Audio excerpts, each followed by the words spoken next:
Secretary of State Antony Blinken on Sunday warned that there will be massive consequences if Russia invades Ukraine or continues to show aggression on their border. They are equally resolute in their determination to stand against Russian aggression, to ideally deter it, prevent it, Blinken said, referring to U.S. allies he met with at the G7 meeting on Saturday.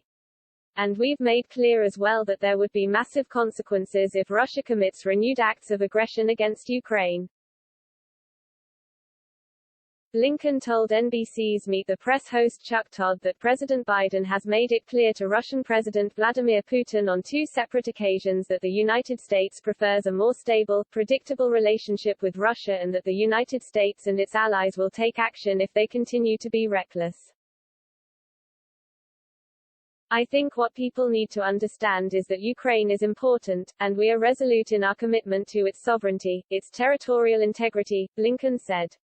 But there is something even bigger at stake here, and it's the basic rules of the road of the international system, rules that say that one country can't change the borders of another by force, one country can't dictate to another country its choices, its decisions, and its foreign policy, with whom it will associate.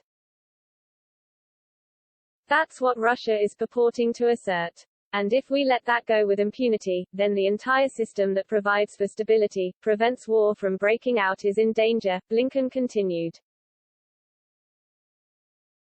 Todd followed up by pressing Blinken on why Russia amassing troops and terrorizing Ukraine didn't trigger a response from the United States to punish Russia.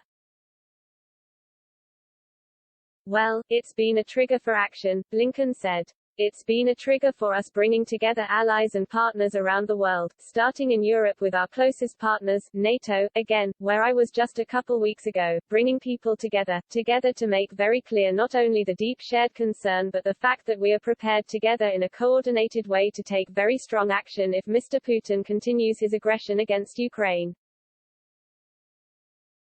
Later during the interview, Blinken was asked whether a face-to-face meeting between Biden and Putin was on the table, a request that Putin made of Biden.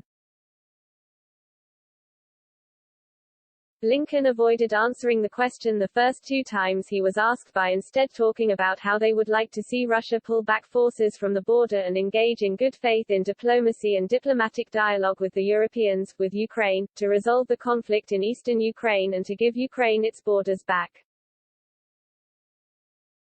Todd noted after the interview that he asked Blinken a third time about the face-to-face meeting and Blinken told him that it was not off the table, but pretty unlikely. U.S. officials maintain that Putin has not made a decision whether he will invade Ukraine, but the U.S. has warned against high-impact economic consequences should he negate Ukraine's sovereignty. The White House has not expressed what their strategic response would look like if the Kremlin fails to heed the warnings from the U.S. and its allies, but adding more U.S. troops in neighboring countries and blocking the completion of the Nord Stream 2 pipeline have been floated as potential options.